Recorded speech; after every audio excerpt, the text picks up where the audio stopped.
If the great Minnesota Vikings fire sale is indeed on in 2020, Yannick the Freak Ngakoue sent to Baltimore, the next Viking who should be traded out of town should be one safety, Anthony Harris. So Harris this year playing on his franchise tag, $11.441 million, and he just has not been the same guy, that he was the last 2 years when he arguably was the best cover safety in the National Football League. And as the trade deadline comes up on November 3rd, I think that the Vikings should be giving serious consideration for breaking up the Harris and Harrison ticket. And right now, Anthony Harris is currently Pro Football Focus's 40th graded safety in coverage. He's got 0 picks, only 1 pass breakup.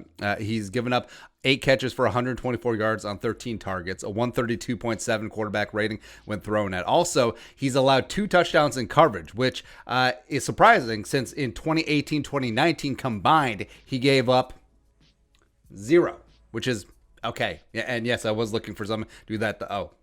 Anyways, but also, to a degree, there are a lot of reasons for why Harris has struggled this year, where Harrison Smith is always freelancing. We love it when he does that, but it's got to be a little bit stressing for the other safety. It's like when Ryan Clark had to cover for Troy Polamalu all those years in Pittsburgh. It's like, okay, sure. And then also having 3 rookie cornerbacks as well as Hughes and Holton Hill not playing very well. That is going to contribute to a lot of stress and a lot of reasons why maybe you're not playing up to snuff, not playing at the level that we know that you're capable of. Also, national television, Sunday Night Football against the Seattle Seahawks, a game-winning touchdown to DK. Harris had good coverage on that, but he was posterized because of Cameron Dantzler, who didn't cover his effing guy, according to Harrison Smith. So it's less ideal there. So, the Vikings could and should be in the market to offload Anthony Harris, even though he's playing out his final season, has got his franchise tag on. I don't see the Vikings extending him long term. So if you can get just a little bit of value right now, I think it would make a ton of sense. As well as, when the Vikings put the franchise tag on him in the first place, a lot of people thought, myself included, that all right, so this is just to facilitate a trade, get some value out of him, and then move on with life, because they didn't get a deal done. They didn't want to pay Anthony Harris the top end of the safety market, because even though he's played great for 2 years, was 29 years old, so and then the Vikings have been rumored to be shopping him during the offseason while tagged. Initially, the Browns were in. The Giants were rumored to be in as well, until both eventually drafted safeties in the second round. The Browns took Grant Delpit out of LSU. Giants took Xavier McKinney out of Alabama. But now, as playoff teams look to load up and get ready for the stretch run, having a great coverage safety could be that guy that puts them over the top. So now, also, Spot Rack broke this down. So if the Vikings do trade Anthony Harris right meow, the Vikings would save $6.73 million in cap space. They'd eat about $4.7 million dead against the 2020 cap, but then they would get him off the books going forward. So a couple potential Anthony Harris trade destinations. Well, the Browns. So they have $30 million in cap space, so could easily afford them. Still fighting and clawing in the AFC and the AFC North. Grant Delpit's out for the season, and basically they're starting Andrew Sendejo and Carl Joseph. So that's less than ideal there. Obviously, Anthony Harris could bring a lot to the table in Berea. Of course, Kevin Stefanski very familiar with Anthony Harris. Titans up there as well, $8.4 million. As we're recording this, they're getting shellacked by the Steelers, so not great.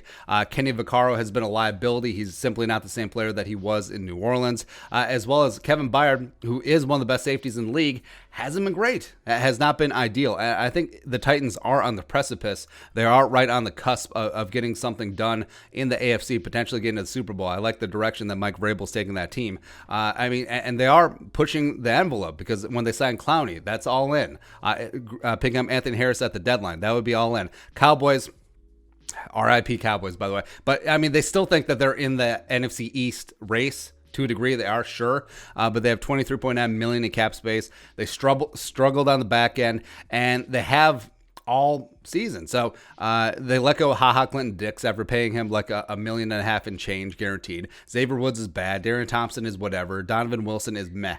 Patriots, $22.8 million in cap space. And the McCourty twins this year have been pretty not ideal. Adrian Phillips, and they have rookie Kyle Duggar back there as well, but they could certainly would greatly benefit from Anthony Harris's center fielder ability. And then finally, the Colts, they have $10.4 million in cap space. Now, the Colts have been one of the best defenses in the league so far this season. Rookie Julian Blackmon has been an absolute stud. I mean, but the rest of it, I mean, Kari Willis is decent. Malik Hooker has been a bust. It would be nice to get one more cover safety before the playoffs start getting thick, because I don't think Phillip Rivers is going to win you any shootouts. They're going to have to stop someone. So what would the Vikings get in trade compensation? I don't think it would be much at this stage. Maybe a fifth rounder that's potentially could conditionally jump up to a fourth rounder. That's probably about the ceiling right now for a little bit more than a half season rental potentially. But also what would be appealing for teams is that the Vikings could eat some of Harris's salary this year, a little bit less on their cap, a little less on their books, as well as if Harris does leave in free agency, they can be aligned for a 2022 compensatory pick. So maybe that could increase it to a third, roughly. But I think as of right now, if the Vikings do this according to Hoyle, the Vikings would save about $6.7 million against the 2020 cap. So if you pair that with the $5 million that they save from Unique, that's $11 million and change, almost $12 million that they can roll over to next year when they're budgeting for cutting Kirk Cousins. Yeah, so I would be okay with it. I think it's clear that I do like Anthony Harris, but he's going to be 30 years old next year. I don't see him being worth the top of the safety market. So I think that he's going to find his way out of town either way. So now if you can do this ahead of time and as well as save some cap, get a little bit of trade compensation, plus you give rookie 6th round pick Josh Metellus a little bit more time, the UDFA Luther Kirk from Illinois State on the practice squad, get either of them a couple more reps. Maybe you want to try Harrison Hand at safety, or Chris Boyd, etc. So, I mean, you have 10 games left. Get as many reps as possible for some guys who could be part of the future. And if Anthony Harris isn't part of that, trade him. So, your thoughts? Trade Anthony Harris? Let us know in the comment section below. Subscribe for daily Viking takes. Want to support that work? Pull us on the Venmo. But until next time, Skol, production value.